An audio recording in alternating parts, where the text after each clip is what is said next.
tell me about junior hockey and when you left home. Did you get billeted? Did you do that? Yes. Mississauga was far enough from where Yeah. you were. Okay. I started getting billeted when I was 17 years old. My first year of junior eligibility, I stayed at home and played because I wasn't sure if I was going to go the NCAA or the, for me, OHL route. But from 17 on, I've essentially lived away from my parents. I still have an extremely close family. I go home at Christmases, I go home summers. My wife and I did get our own place this past year, but up until then we'd be living with my parents. And it was definitely a learning experience. And it was always very hard talking to my friends in a completely other situation. When I'm 17 years old, not being able to have the free time that other guys have, or not having just the kind of freedom in terms of moving forward. They were all choosing their universities, they were all choosing what they were going to do with their lives, who they're going to spend time with. Whereas for me, it was, you're drafted, you're told basically what team to go to, then you're drafted again to the NHL if you're lucky enough, and then again you're told where to go.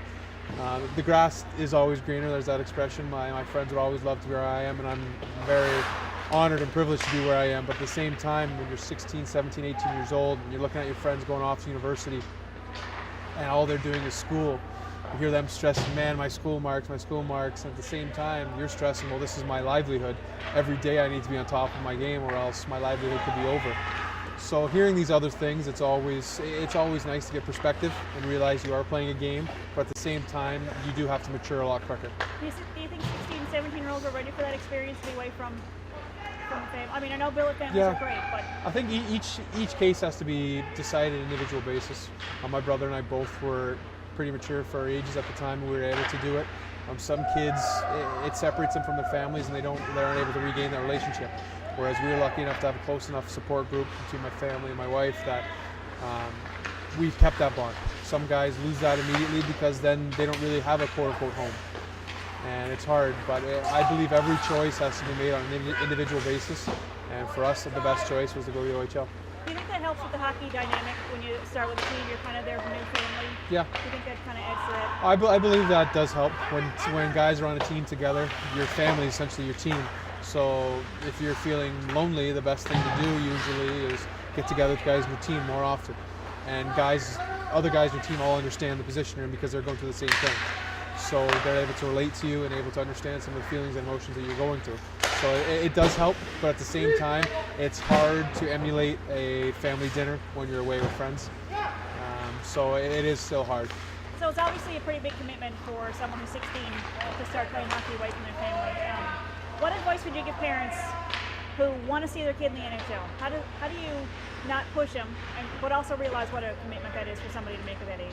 And just follow that talent and practice so much. Yeah. So parenting advice for people who want to see their kids play.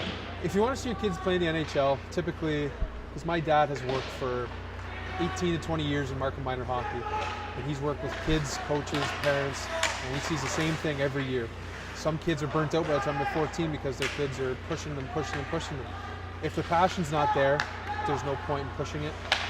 Every kid, again, it's similar to the decision you have to make when you go to the OHL.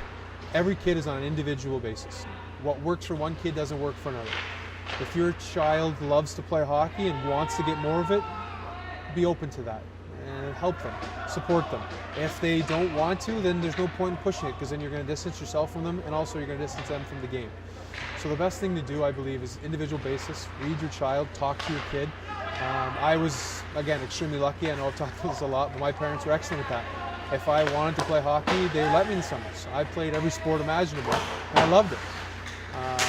So I think the best thing to do is just listen to your kid. They'll tell you. And if they don't tell you verbally, then they'll tell you if you see them out there and they're just constantly every day hanging their head.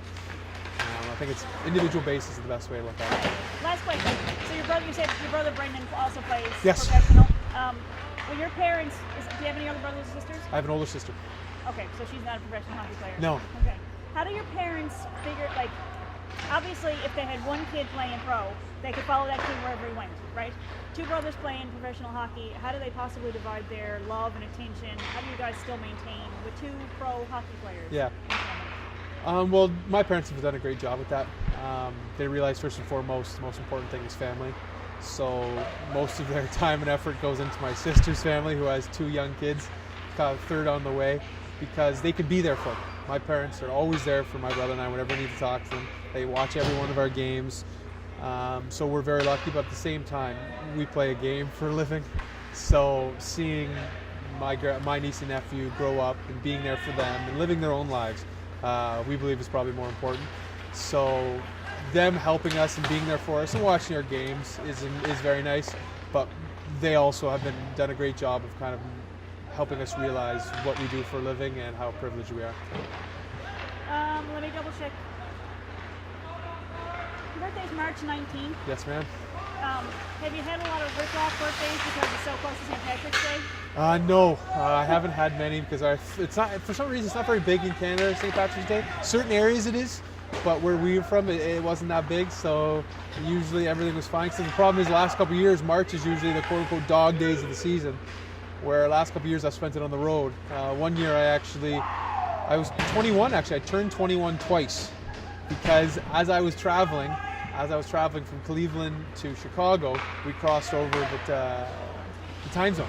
So at 12:30, so at 12 o'clock when I turned 21, I then crossed the border again when it was 12:30 back to 11:30, so I got to turn 21 twice. So where were you when you turned 19 and able to drink in Canada?